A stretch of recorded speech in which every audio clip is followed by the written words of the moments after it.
வணக்கம். தலைப்புச் செய்திகள் வாசிப்பது வெங்கட். திருச்சி ஸ்ரீரங்கம் தொகுதி திமுக எம்எல்ஏவின் இளைய மகன் திருமணம் முதல்வர் மு.க. ஸ்டாலின் நடத்தி வைத்தார். அனைவருக்குமான ஆட்சியாக திமுக ஆட்சி உள்ளது என பேச்சு. திருச்சி பீமாநகர் காவலர் குடியிருப்புக்குள் இளைஞர் சரமாரியாக வெட்டி கொலை.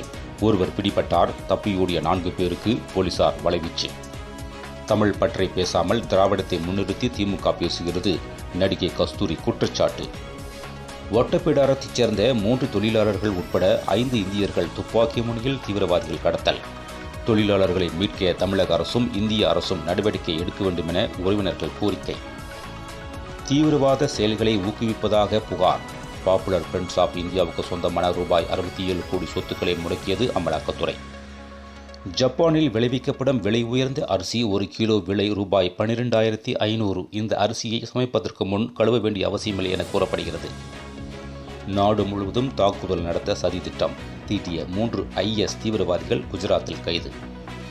டெல்லி செங்கோட்டை அருகே மெட்ரோ ரயில் நிலைய நுழைவாயிலில் கார் வெடித்து தீப்பிடித்து எரிந்தது. 8 பேர் உயிரிழப்பு, 20க்கும் மேற்பட்டோர் காயம்.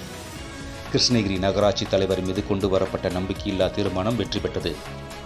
திருவையாறில் பூதலூரில் வரும் நவம்பர் 15ஆம் தேதி தண்ணீர் மாநாடு நடைபெறும். சீமான் அறிவிப்பு. பெண்களை வீட்டிற்கு அழைத்து வந்து உல்லாசம். மகனை கழுத்தை அறுத்து கொன்ற தந்தை மனைவி கைது. கரூர் கூட்ட நெரிசல் உயிரிழப்பு சம்பவம். CBI விசாரணைக்கு தமிழ்நாடு பவர் கிரிட் கார்ப்பரேஷன் அதிகாரிகள் 2 பேர் ஆஜராகினர்.